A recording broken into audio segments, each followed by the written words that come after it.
Welcome to the Microdosing for Healing podcast. I'm your host, Casey Garrett, and together we'll be discovering and learning from inspiring voices of healers, medicine keepers, and visionaries. Every episode, we'll explore the world of health, vibrant wellness, and natural medicine for a new era of human society. Welcome to today's episode. All right. Hello, everybody. Thank you so much for being with us today. This is the Microdosing for Healing podcast, and I'm your host, Casey Garrett. Thank you for being with us. Today, I'm really excited to introduce you to two women who are with one of my very favorite programs and platforms in the space. Please welcome Alexandra Pallas and Isabel Santis of Beckley Retreats. So thank you both so much for being with us. Thank you for having us. Thank you so much. Alexandra, let's start with you. I would love to share with everybody a little bit about your background. I know you are the co-founder and senior vice president of Beckley. And so a little bit about Alexandra to open. She is a longtime conscious business entrepreneur, holistic well-being enthusiast, and transformational experience design expert. She is co-founder and SVP of programs at Beckley, where she leads psychedelic and holistic well-being retreat program development, strategic partnerships, and ethics and community impact planning. Alexandra has a dual background in spirituality and well-being and business. After a spontaneous consciousness expanding experience in her early 20s, she began studying yoga, meditation, Ayurvedic medicine, various modalities of energy medicine, and global ancient traditions. Simultaneously, she's had a 25-year career in business management consulting, adult learning design, leadership development, and ed tech. She holds a BA from UCLA and is currently finishing an MA in mindful leadership. She has also studied various wisdom schools and holds certificates in talent development coaching, holistic well-being, and experience design realms. Please welcome Alexandra Pallas. Thank you so much, Casey. It's wonderful to be here with you today. I really love what you're doing in the microdosing realm. So it's exciting for us to be here and share about what we're doing at Beckley Retreats. Happy to be here.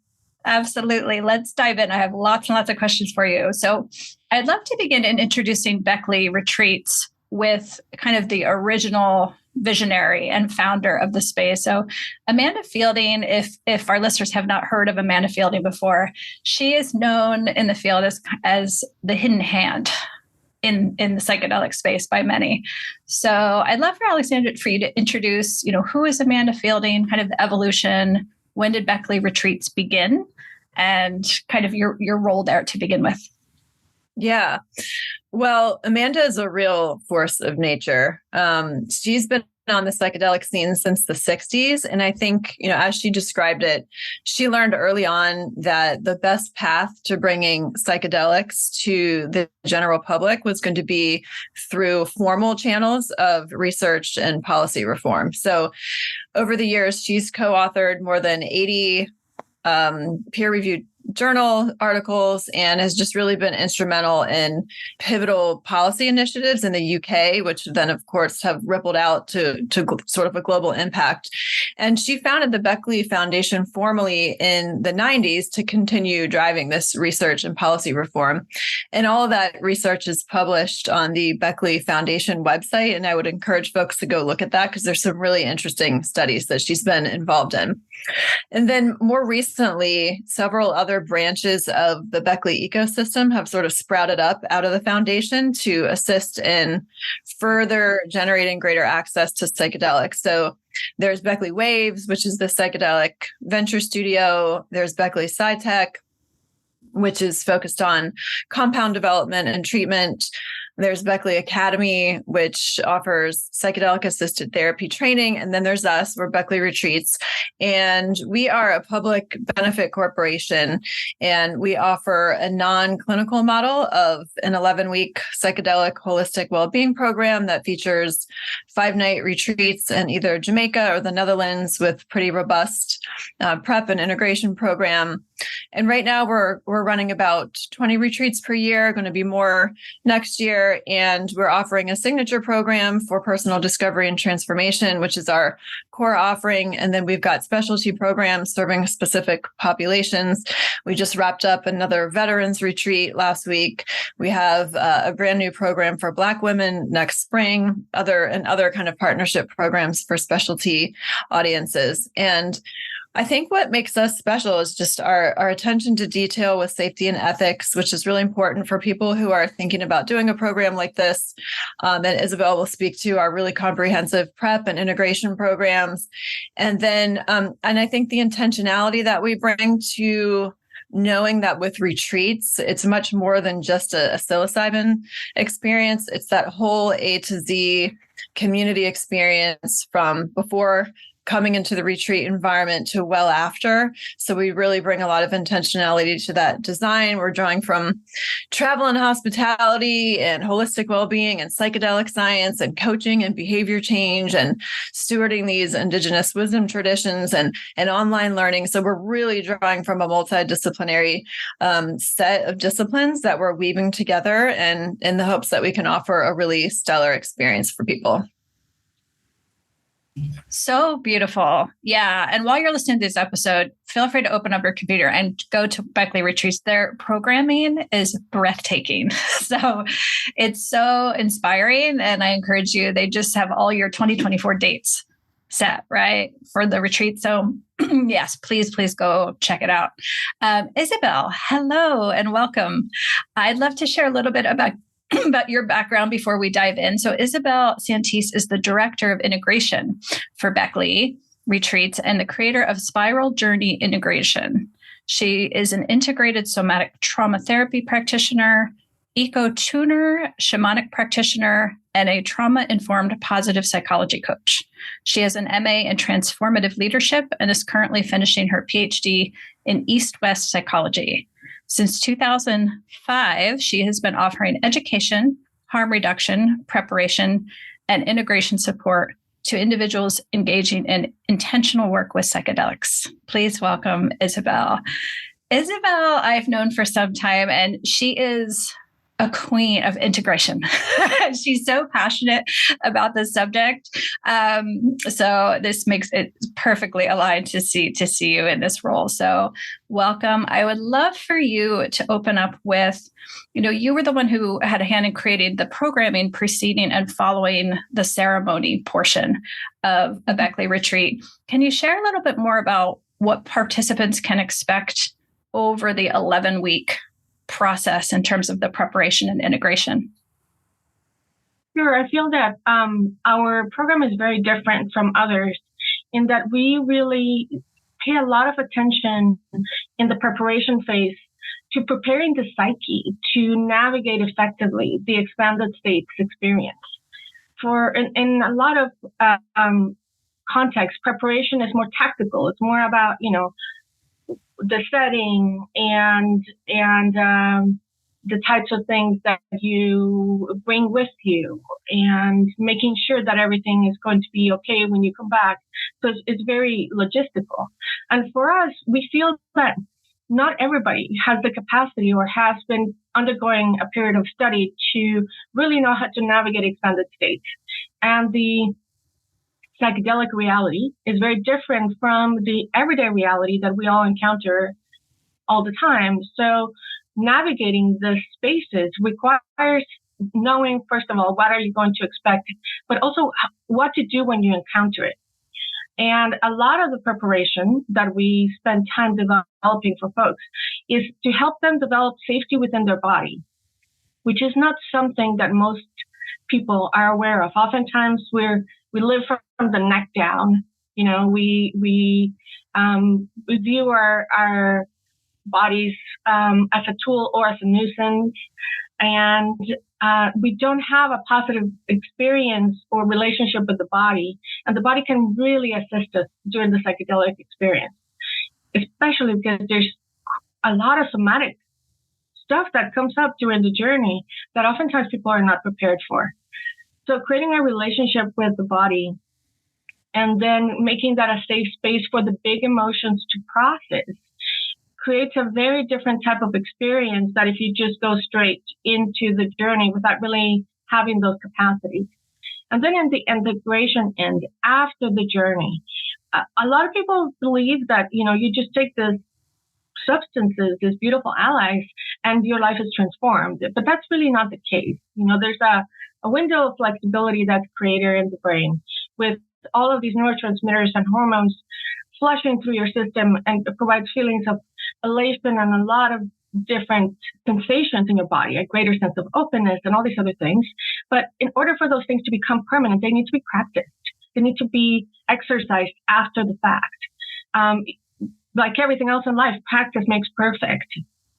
So a big part of the emphasis that we place during the integration process is supporting people and incorporating these practices into their lives so they become automatic, they become habit, and they can maintain them for a long period of time, which makes them sustainable.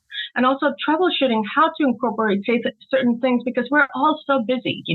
We have so many demands of our time, and the world around us is bombarding us constantly with negativity.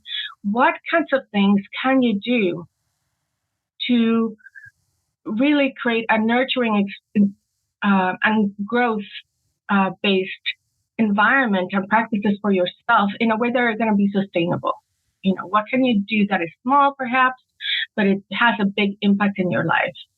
So a lot of that is looking at that, and then looking at our values and looking at how these values are emerging, aligning with our priorities, and looking at our bigger purpose in life. And what is it that we want to accomplish? What do we want to be? So that's, in a nutshell, the extent of our program. Mm-hmm. Beautiful. And it's one thing that makes Beckley Retreats very distinct from a lot of the other retreats out there, the depth and richness of the integration process. Yeah, thank you. My next question, turn it back to Alexandra. So as we know, the psychedelic field as a whole is moving at such a breakneck pace right now, right? And there's people pouring into the space for all different reasons and motivations. And can you share, this is a little bit more personal of a question, can you share a little bit more of your heart and what has personally drawn you to work in this field, and also why Beckley? Well, for Beckley Retreats and the whole Beckley ecosystem, this is really just about expanding access to psychedelics, period. That's Amanda Fielding's vision and personal mission. And for me, this is very much about a spiritual journey. Like, coming into this role has been about my own spiritual journey. And this work for me is about our collective spiritual evolution as a species. And I mean, I just have this really intense curiosity and passion for ancient wisdom traditions and the philosophy of consciousness and spirituality. And you mentioned when you were introducing me about this spontaneous consciousness expanding experience I had when I was 23, that sort of set me on this spiritual quest. So this work for me is all part of that pursuit. And I acknowledge that that's not what psychedelics are about for everybody. And some people in our programs are looking for psychological, emotional support, and they're not on some spiritual quest. But that's what this work is about for me. And I think that we are in a point in history where we've got to stop being so myopic. So, being able to use plants and substances that help us, according to the science, rewire and reconfigure our brains, and in a sense, kind of then tapping into a different level of innate wisdom and something a little bit more rich and deep. For me, it's about that heart knowing, the soul knowing, the body knowing, as Isabel was talking about, not being so much just up here, but really accessing that whole kind of body of soul, heart, mind, body, knowing that this is a way of perceiving and living that many of our ancestors knew and lived, but through colonization and globalist power hoarding have essentially either been violently erased or just greatly diminished. So yeah, it's not really just about the plants for me. It's about wholeness and and spiritual fulfillment and collective healing. And there's a phrase that I love. I don't know who originally said this, but where I've traced it to is to one of my teachers, Alberto Vialdo, who says that he hopes and sees that we're moving from Homo sapien to Homo luminous, which really speaks to our history of evolution, if that's what one believes, but our capacity to move and to evolve into a different kind of species through these sort of breakthroughs in collective consciousness. So that's what it's really about for me. Oh, beautiful. Well said. I love that. Homo luminous. Love it. Isabel, how about you? My story and Alexandra share a lot in that we both had a spontaneous experience that led us down this type of work. And for me, it was something that I resisted for many, many years. Actually, I was, it took me a long time to shift my mind from the science-based thinking that I had embraced by the age of 25 into a deeper understanding of the world in more richness than yes or no answers. So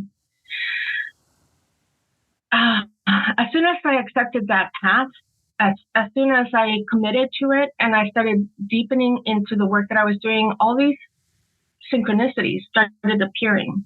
And it almost was like the universe was rolling down this red carpet. And that if I was on the right path, things would go really well and easily. And if I would deviate, I would find all kinds of obstacles and difficulties and all this stuff. So I learned through many trials and errors to follow this red carpet in front of me. And it's been a very interesting process because I have learned so much during this it's been almost 30 years now. So it's been a lifelong pursuit. And I feel that it's changed me profoundly, but I have developed my own signs, my own ways of checking in with myself to when I'm in alignment and when I'm not. And when I'm pursuing something that is sustaining of this vision of the world, that I also believe that, psychedelics can help us evolve into a different species, perhaps, but where we have the opportunity for greater creativity, greater lateral thinking, different ways of solving problems that don't recreate the same issues that we are trying to get out of right now. So I do believe that psychedelics have that potential. And I also believe that the mindful and intentional work with psychedelics, and especially in the integration phase, where you start questioning your values and beliefs and what impact you want to have in the world, is where all of this manifests.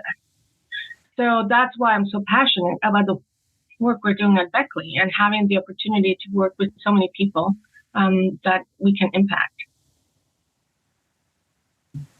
Can I add something here? Please. Yeah, I wanted to just follow up on a couple of times that Isabel's so passionate about this preparation and integration work. And it encourages such a beautiful mindset shift for people who have already chosen to come and do a retreat. And we're still encouraging them to take another step down this path of getting out of this magic bullet mindset, that, oh, now we found this new thing, psychedelic retreats. And it's not just come on a retreat and use psilocybin and then boom, everything. Maybe you're lucky you get this red carpet, right? Which isn't necessarily an easy path either. But it does involve and invite us to continue to do the work. And that is what we're doing with this program, is setting those expectations or encouraging an open mind around these practices, these mindsets, these skills, these ways of living, how we do our day-to-day life, how we relate to others, what types of practices we bring in. And that's what's so beautiful about this, is because it opens a door into just this new way of approaching life. And to be able to do that in an environment where you're away from your day-to-day responsibilities. You're not cooking, you're not taking care of kids, you're not doing laundry, you're not doing work. And you really have that space to not only have this profound psychedelic experience, but that inner spaciousness to explore. Gosh, here I am. I'm waking up, I'm doing yoga, I'm meditating with others, I'm doing breath work, I'm getting sunshine, I'm walking outside, I'm communing with nature, I'm building this beautiful community, co-creating with my peers in this cohort. And then to go home and not keep that momentum up is such a loss of an opportunity. So that's what we're really trying to encourage. And that Isabel has done such an amazing job of building this program. Beautiful. And I think that's one of the big elements that I felt so strongly pulled to Beckley, because you frame it that way. You know, all of our programs in our community are a minimum of 6 weeks to 6 months, but a lot of people have been in for 2 or 3 years.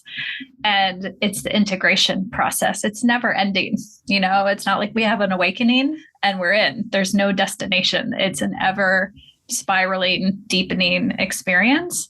And also, you know, done so well in groups, you know, which I know is a big part of your process too. Isabel, I'd love to ask you about this one specifically. I am connected with hundreds and hundreds of journey guides all over the world. And one thing they lament often in conversation is that people don't take advantage of integration, right? And they're like, I'm there for them. I encourage it. I invite it. And people just don't show up for it and for themselves. So I know you're so passionate about this subject. So I would love for you to talk about the richness of integration and why it's so, so important to the process. Yeah, it's a frustrating thing. And I think it stems from the way that our culture imagines, and the media, you know, have framed integration as 10 years of therapy in one dose and, you know, changed my life. And yes, that can happen. And, you know, it happens. But usually what happens is you have a change of attitude or a realization that is permanent. And that changes a lot of things.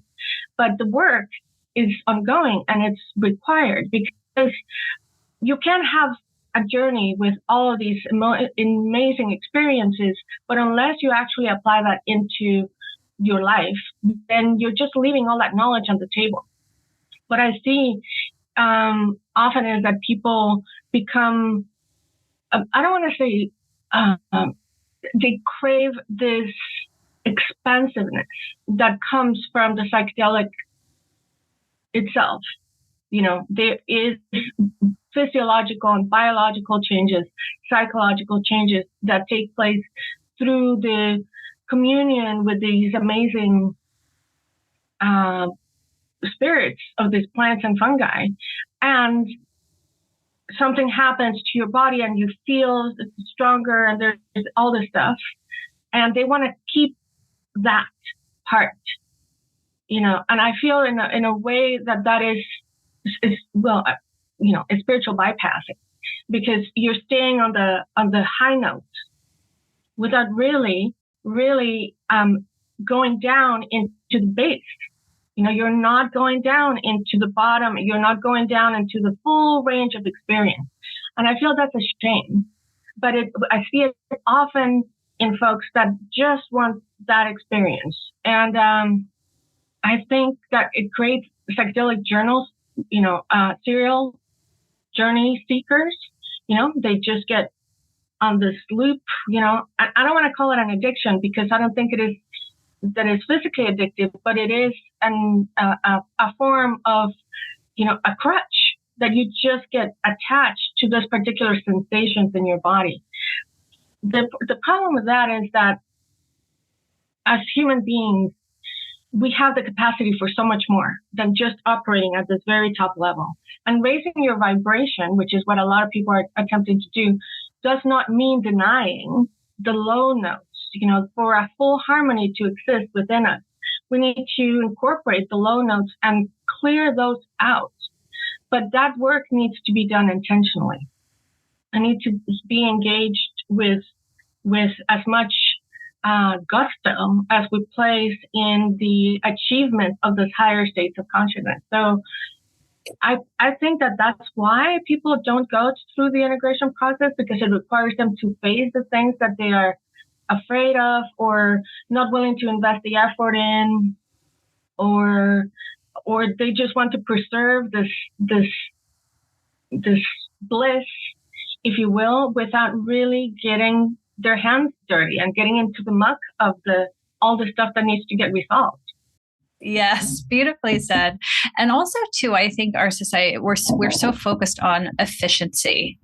Everything is 30-day challenge. And I know when I talk to colleagues who do what I do in other countries, they kind of always chuckle and they're like, you guys, Americans are just so like, everything's about 30 days to this, we can fix anything in 6 weeks. And so when we have a 6-week program, it's really just opening the door. You are just opening the door to a lifetime of practice and relationship after 6 weeks.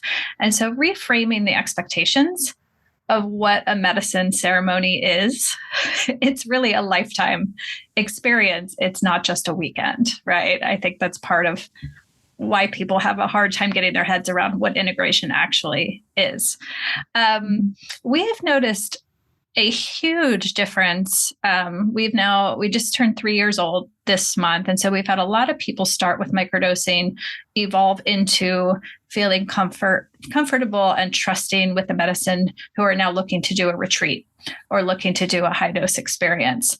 And we've noticed that when they lay a foundation with microdosing, with personal development, they're able to have a profoundly different experience once they move into journey doses and ceremonial work. So it just goes to show for us, like it's so obvious, the preparation and apprenticing ourselves to the medicine and the personal work makes an enormous difference in the ceremony itself. So I'd love to, Isabel, for you, maybe take this one. When people are planning a retreat for you, say they book a retreat in the spring or summer of next year, what can they start to begin doing now to prepare for their retreat process? I think there's two things. One is to tune in to yourself and to learn to be present for yourself. And the process that I call accompaniment, which is keeping yourself company, learning to keep yourself company when you're having a difficult emotion or something difficult is happening in your life. Engaging this process of self-leadership. A lot of the work that I do is influenced by IFS, Internal Family Systems, which talks about how we are made up of different parts. And sometimes one part of us wants this, another part wants something else, and we're in conflict, or these parts don't know how to relate well to each other, or they respond in ways that we may not necessarily like. But then inside of there's always this self, you can call it your higher self, your divine presence, whatever it is that makes sense for your framework. But a big part that I think is really useful is for people to start connecting with this higher self, this developing a North Star for learning how to discern, when they are not in the fullness of their being, when they are not responding and being the best that they can be, and hold that with compassion, because we're all learning. We're all becoming every day a little bit better. And we all have wounding and histories and experiences that have made us who we are. And it's not our fault. But if we want something better for ourselves and we're working towards that, holding ourselves with empathy and compassion is so essential. So if you're preparing yourself for a psychedelic journey in the future, developing those skills in advance so that you can hold yourself empathetically, compassionately, while also in integrity, is such a great way to start laying the foundation for whatever else will come. And the other thing, too, is tuning into not just the inwards, but the outward. What is your environment? What are the people in your life, and what are the situations that you deal with every day? What do you allow in? How much media do you consume? How helpful is that? What is the effect of that in your body and your system? How do you regulate all these influences coming through? And also, how happy are you with the purpose that you're serving in life? Are you in odds with that. Oftentimes people find that they come to psychedelics because they have experienced a life change or something has shifted and they are in different phases in their life, and what used to fit them no longer fits them. So doing an inventory of what is the situations in your life that you would like to improve upon, and bringing that self-awareness and self-attention compassionately to those situations can be a great foundation for deepening your psychedelic work. That's beautiful advice. I was just listening recently to a talk Neil Markey, your CEO, had given earlier this year. And he was talking about that very thing about essentially auditing your environment, because he was talking about being in, his past former life, being in, for him, what was a very toxic corporate setting.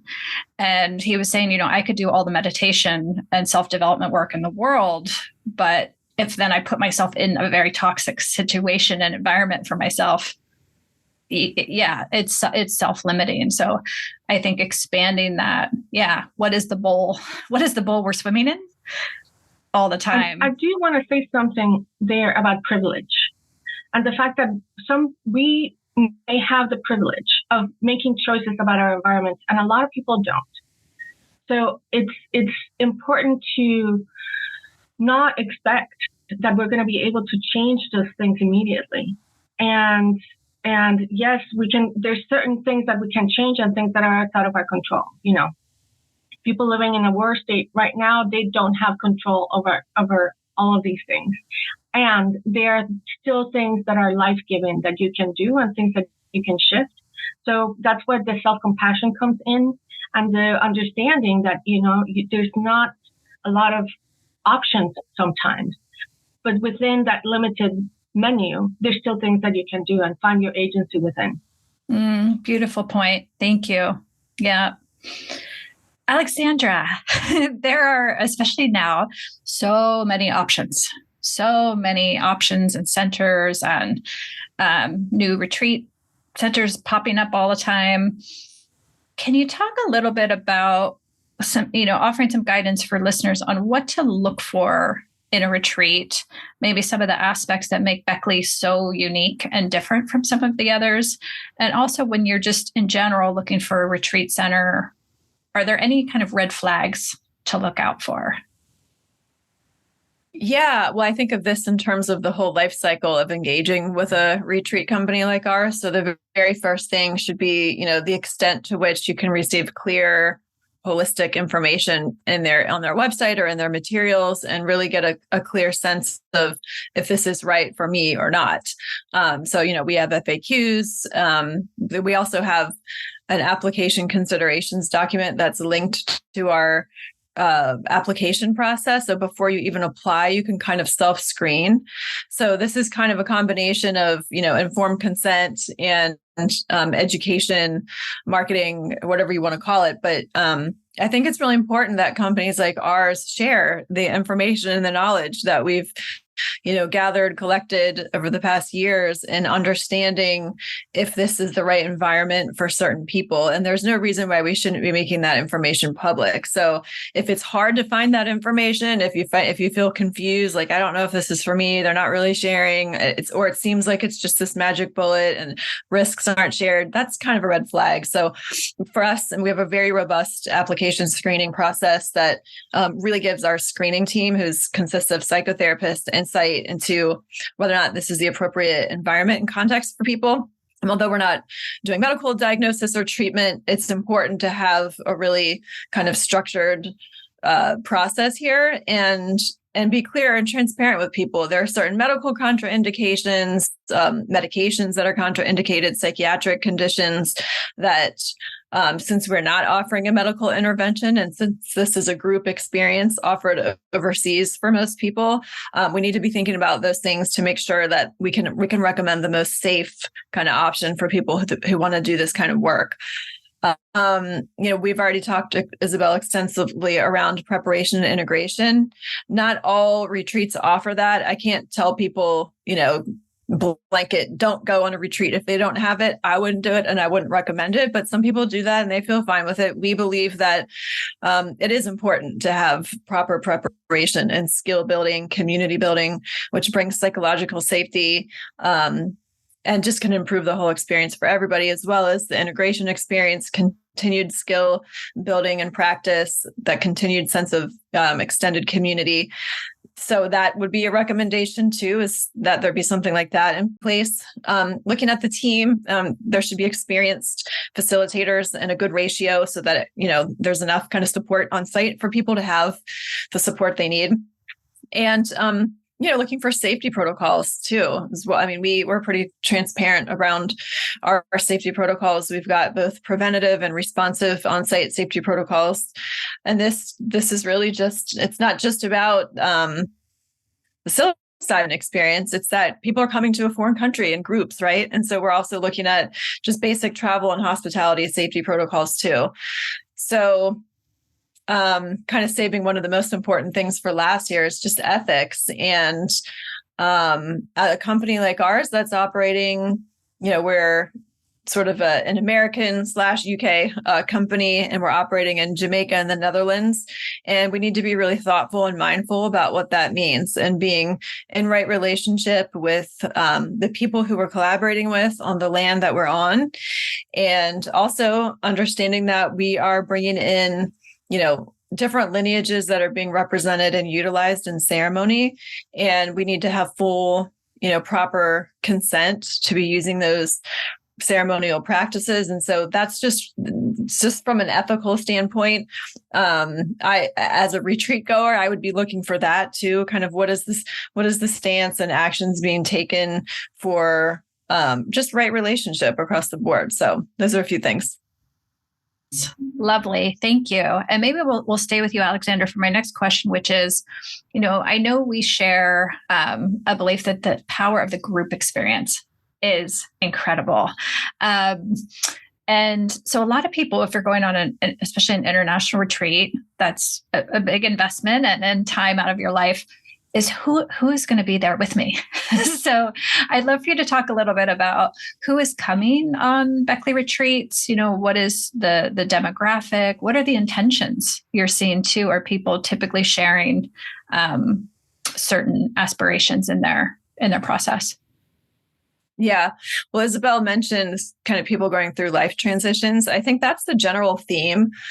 It's people wanting to go on a journey, a supported journey of personal discovery and transformation, for whom the retreat setting feels inviting and appropriate. And that's just an inner discernment. I mean, not everybody at all times in life would want that environment. Sometimes we maybe what we need is a weekend of therapy with our therapist, right? But there are times in our lives and would invite people to open themselves up to this possibility that being in this type of intentionally designed community is extremely supportive.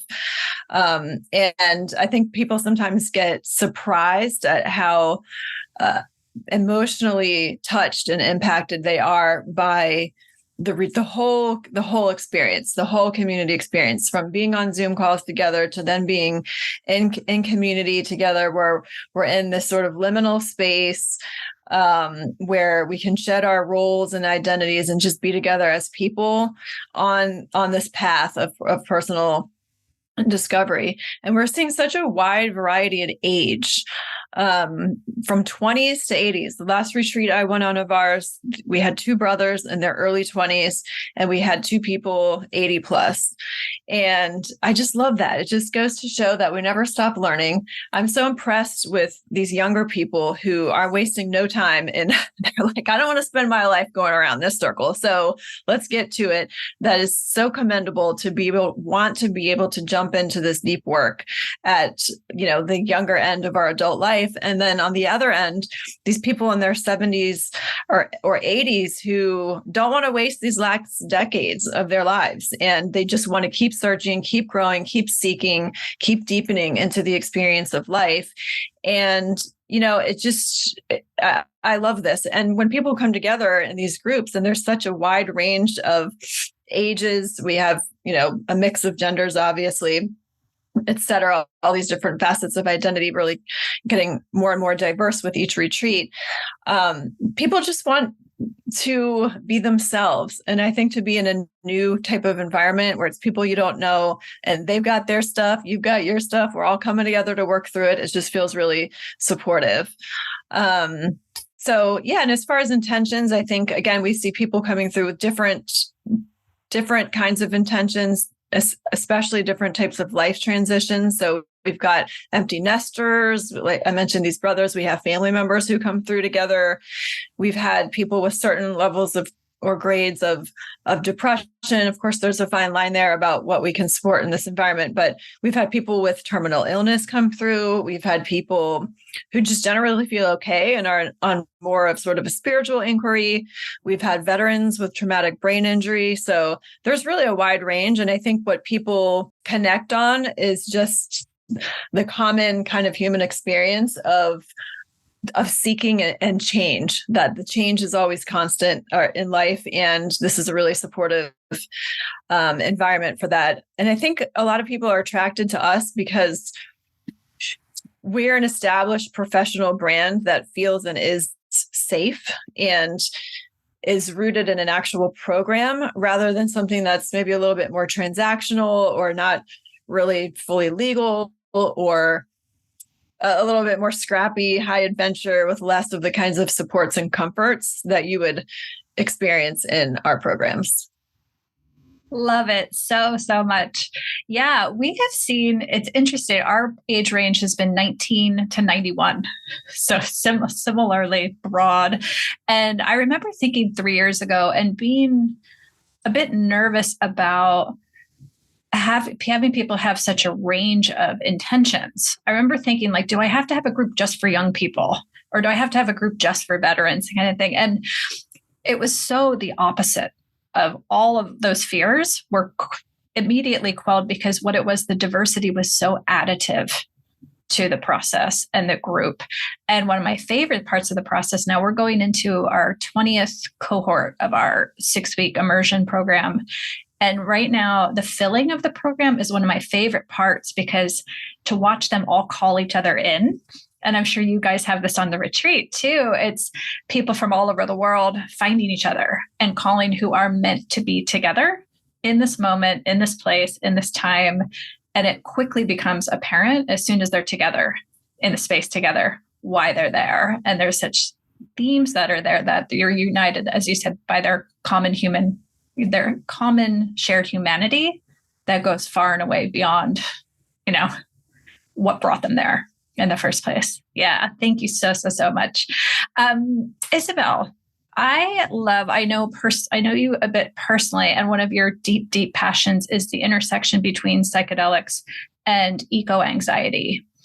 And I know you're very passionate about this and studying this. And I see this sometimes. I think of you often when I get this on our applications and intake forms when people are saying, I am called to this in the deepest way, and I have no idea why. To me, there's like when we get underneath that, it is that deep connection to nature, the natural world and the planet that they're feeling in their bones. They're feeling that at a soul level that's calling to them. So can you talk a little bit about that, your passion and why you think that's such an important part of this work in this moment in time? I'm so glad that you brought that up.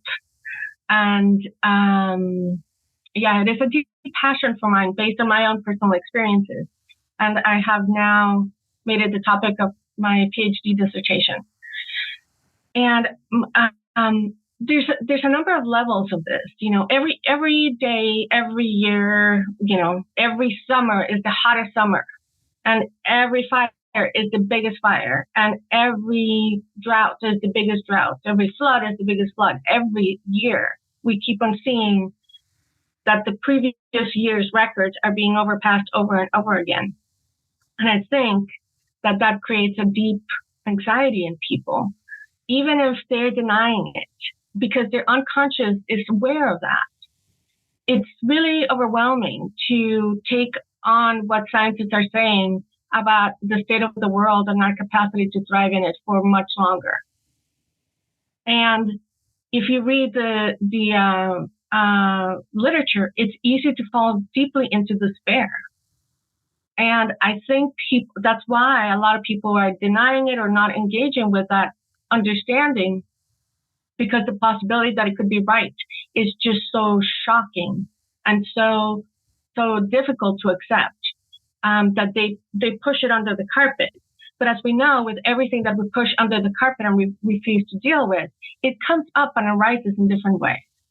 So I have a theory that a lot of these anxieties that we're seeing in the world, this media addiction, doom scrolling for days, being social media and all these other things, have a lot to do with our denial of the situation that we find ourselves in, and that it requires immediate and urgent action, and we're refusing to engage with that. So I have also found that there's a lot of people, like what you're describing, that are no longer able to deny that, but they don't really have words or an understanding of what is this calling that they're bringing, that is happening for them. And then there's folks that have psychedelic experiences and they see things that they cannot longer unsee. And they become aware of and recognize things that have been deeply buried in their unconscious.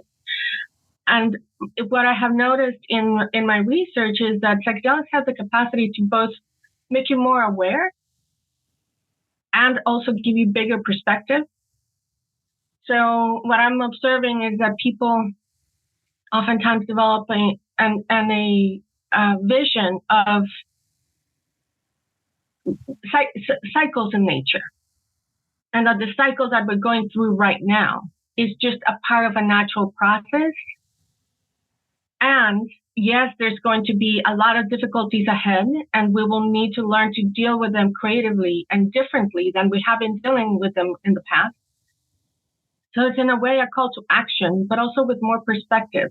And some folks, I did an interview with someone yesterday, and the way that she described it is it gives her a greater sense of groundedness to know that this is, a universal cosmic process, not something that she personally can change. It's not within her power, and therefore not her personal responsibility to change everything.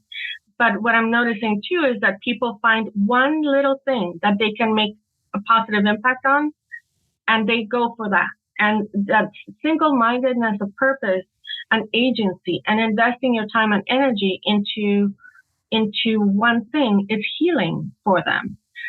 So, and helps them cope with the anxiety and all of these things better. And it helps them deepen their community, it helps them deepen their sense of agency. It has a lot of positive psycho-spiritual impact in the way that they deal with the situation and their anxiety. So I believe that psychedelics perhaps can be a factor in the evolution of thinking in the world, so that we can perhaps find a solution to the mess that we find ourselves in. Thank you so much. Such an important perspective, and I think especially profound for young people, children and adults right now. I think there's a strong overlap there. Thank you so much. My next question is to both of you. I'd love for you to zoom out a little bit, beyond Beckley, and you've both been in the field for quite some time. And I'd love for you to share kind of this moment we're in right now, and what kind of concerns do you see, if any, and what actions do you think we can take, those of us in the space, to collectively solve for some of those concerns? Sure. Yeah, I can share. Well, just from the perspective of watching the whole industry, there's so much hype. There's a lot of excitement. It's like, while some people have been involved in this for, like Isabel, for 30 years, for others, it's like the shiny object, right? For us to run towards. And I think we need to be conscious of that sometimes these bubbles as quickly as they grow, they burst. And so that we need to be really slow, move slow, be intentional, be slow. Don't try to do it all at once. Kind of take the wisdom that this medicine teaches us to be follow the intuitive guidance, kind of, just be in a little bit more of a flow and less of a rush. So that's just something I'm sensing. And it's not to say, I appreciate all the excitement. I think it's great because that means there's a lot of energy around it. It means there's something to it. It means there's something there. It means that we're probably on the right track. And I think that we need to just slow down, calm down, ratchet down a little bit and be in it for the long haul. So that's one thing. I think access is a huge issue, especially, in retreats. Retreats aren't cheap at all. So we've got to get creative around this. For us, we're exploring, we're bringing on a fiscal sponsor so that we can really expand our scholarship program. I don't want that to be the thing that's getting in the way for us, that this is too expensive. Of course, there's always going to be cheaper options than going on retreats because local is cheaper than travel, period. But the benefits of doing the work in this way are profound, and it's important to be able to create more access for the people who need it most and just don't have the resources. So, and then I just think, the last thing I'll say is the mindset that we talked about. This is not a magic bullet, and to overly commodify this or to take something that's so beautiful and ancient in some ways, and representative, and has the capacity to represent shifting into a different way of living and being, and trying to just pop it into a pill and be done with it and sell it. And that would be a real missed opportunity, both in terms of repairing and restoring relationship with the indigenous torchbearers, and in bringing a new way of life and being in community, and rethinking essentially how we structure ourselves as humans on this planet in relationship with animals and plants and one another. So I think we just have to be really mindful of that and be aware of our blind spots as people raised in this culture. And again, just slow down at every step and look around us and go, are we still on the right path here? Okay, good. Yes, let's take the next step forward. So that's what I would say. Beautifully said. Yeah. Isabel, I'd love to hear your view. I think one of the things that is most concerning for me is this rush to make psychedelics all about depressing and sickness, and turning it into a Western construct that is what we're trying, that led to this type of problems to begin with. And forgetting the way that these medicines are held by the indigenous elders that have been practicing for thousands of years.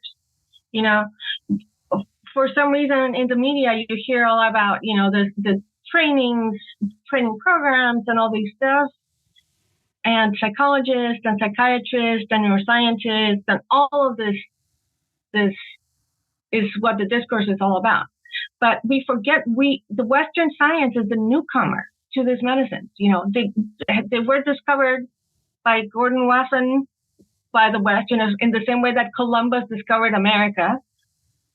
But they've been practiced for thousands of years by indigenous people in very useful ways for many, many purposes, not just for this tiny, narrow sliver of application that we are giving it in the West. And this sense that psychology and psychiatry and neuroscience is the way to approach working with this medicine is missing the point, because we are not really trained in the way of these compounds, of these plant allies, of these fungi allies. We don't understand necessarily how to work with them most effectively, because we're looking at a tenth of their composition, the active ingredient, forgetting completely that these living organisms are this incredible collection of all of these other things. Indigenous people talk about the plant spirit and talk about it is the spirits of the plants that heal. It is not the compounds themselves. And whenever we reduce, we are, even in science, we're seeing this already. There's talk about the entourage effect and how much more effective things are when you have whole fruit bodies, or whole flower and cannabis as opposed to just the extract. There's the entourage effect, the complementary action of all the other components within a plant, the other alkaloids. There's over 55 alkaloids in mushrooms. There's just so many different things that we just don't understand. And science has this reductionist lens, and we are applying that to psychedelics when the field is so much more vast. And I really think that we need to start listening, like really actually listening, not taking what they're saying and then using it for our own purposes, but listening to the indigenous elders that know how to work with these plants, that they can really teach us so much. A lot of people think that I've been in this world for a very long time. Comparatively, for some, yes. And my knowledge is like minuscule. When I compare it to the knowledge of the people that I have had the privilege of learning from in traditional settings. The way that they learn is so completely different from the way that we learn. Amazonian dietas is like an unbelievable process. Going into seclusion for a month to 3 months and eating almost nothing except the diet of the plant that you're trying to learn from. And they communicate directly with you and open up their secrets. It's unbelievable, So I think that is one of the things that I would like to make sure that gets preserved in psychedelics, the understanding that the indigenous elders are the ones that hold the key to how to work with psychedelics for planetary and evolutionary transformation. Because it's, we can keep on going down the path of diminishing symptoms, which is what a lot of people are interested in psychedelics for, stopping depression. But addressing the root of the problem is what indigenous people do. So that is that I think should be the mission here. I am not the majority, but, that's one of the things that I'm very concerned about, that we're forgetting this wisdom and how it can really help us not just, be less depressed, but how to thrive as humans, how to be in relationship and right relationship with the world that we inhabit and with other people in it and other than human people too. So that is possibly at the top of my list. It shows. I love your passion. I love it. Thank you. I love it. Yeah. And one thing I would like to share that I've really been seeing, especially in the last few weeks in this moment, is a lot of gatekeeping, especially from the medical side and the clinical side of things, with this very either or mentality and very scarcity and fear mentality, which is part of the reason we do this is to move out of that into this new realm of possibility and collaboration and reciprocity, right? And so members in our community are going out to different health professionals and hearing things from psychiatrists and psychologists like, well, I don't think you should do mushrooms because I think that's a shortcut. That's a shortcut to your healing, as if they're cheating. As if we have time, and commentary like that, or you can't work with me if you're also doing this. And it's so short-sighted, and plant medicine and earth medicine practice is meant to be in symbiosis with other. It's best held in containers of care with therapy, with somatic practice, with parts work. It all blends together. And it's at its strength when it's the thread and the catalyst to bring all forth. The people I see in our microdosing community that have the most profound experience are people who have laid a foundation with their life of all different disciplines, and they've studied many different things. And sometimes they've studied things and got certificates and things, and they're like, I don't even know why I did that. Like, I was just drawn. And then they meet the medicine and it all makes sense. It all comes full circle. None of it was wasted. Nature sees all, as I like to share with them. And we need to move away from this either or. It's both and. And I really love, and one of the things I hear often from our applicants is they came to they were drawn to us over other programs because we hold a middle road, right? Like we embrace science and research and that side of things, but we also embrace the natural world and the sacred and the indigenous. And that's why, honestly, I was drawn to Beckley above others because I feel safe and grounded, that you have the harm reduction in place, that you have strong ethics and integrity to hold that strong container, but you also have the feminine softness, care, indigenous wisdom blended in. And so thank you. Thank you so much for that vision. I love to ask all my guests, one of the things we notice every time, and when you work with people, those of you who are listening that work with direct people directly in the space know this work gives you so much hope. When you see the possibility in people and you see the transformation in people, there's nothing else like it. And so it really is hard to see and work with trauma and fear, but at the same time, you get to see so much hopefulness and possibility in the best of humanity and what we can do. So to close the episode, I always love to ask my guests, if you had your dream of dreams and it was just Isabel and Alexandra's vision of the future, how do you both see psychedelics and earth medicines incorporated into modern society in a way that is safe, that is beneficial, and that is accessible to the most number of people? That's such a great question. If I could have it my way and there were no barriers. Suspend reality completely. Suspend all barriers to implementation here.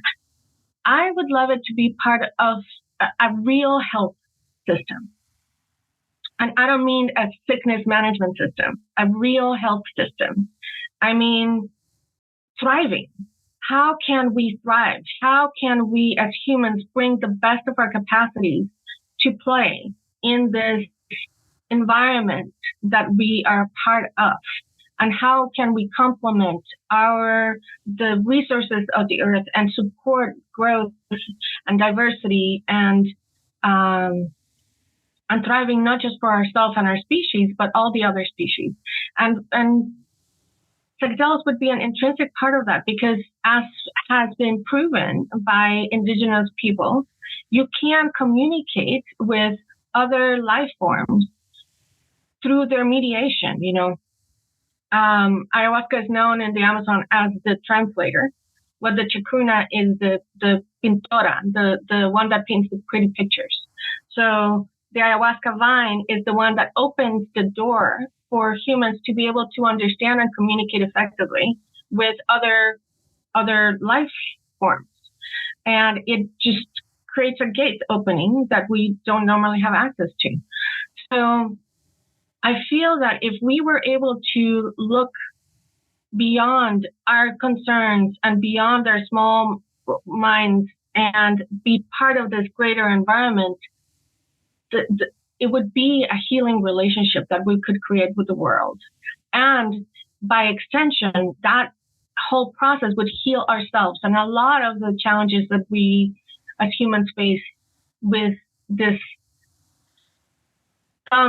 opposable thumbs and capacities that we have, managing our power is possibly, I think, the work that humans need to do, learning how to manage our power and effectively and not destructively, for thriving and not for destruction. So that's what I would see, as the way to incorporate psychedelics as a way to, you do microdosing for, habit formation and supporting you through that process. You have a big decision to make. You do a deep dive with different plant medicines that can support you making really good decisions and helping you come up with multiple perspectives for a particular problem.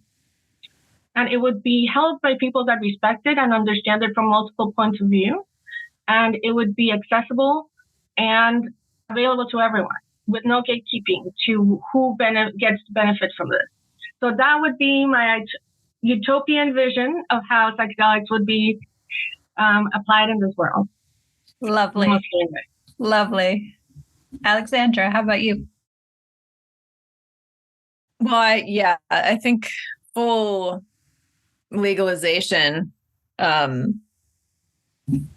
would be fantastic. And I think that in order to get there, we just need the general public to be better informed and educated about history, risk, benefits, and get a bit deprogrammed from any inaccuracies or misinformation coming left over from both the 60s and this just say no drug war of the 80s and 90s, which a lot of us grew up really I just had such a fear of all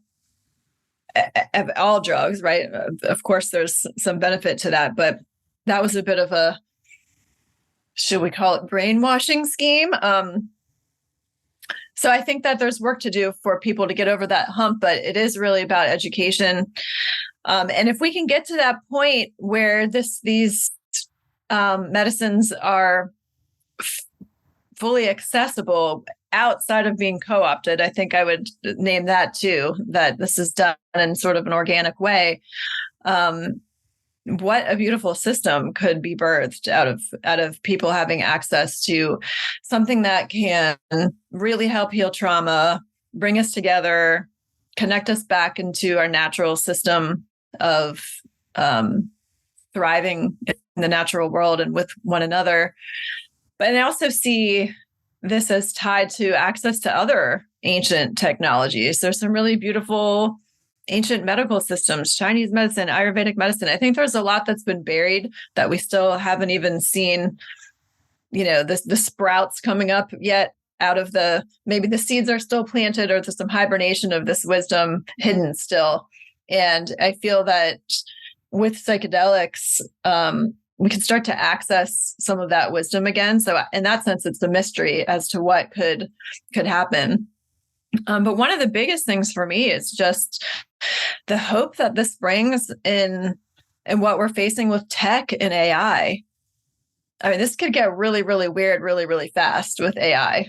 It already is, and I see psychedelics as a way of keeping people grounded and rooted in this organic 3D reality, even though that sounds a little funny because it actually takes you outside of your regular reality. But I think it is regrounding and rerouting into a deeper dimension of organic reality rather than getting sucked into these black boxes of death.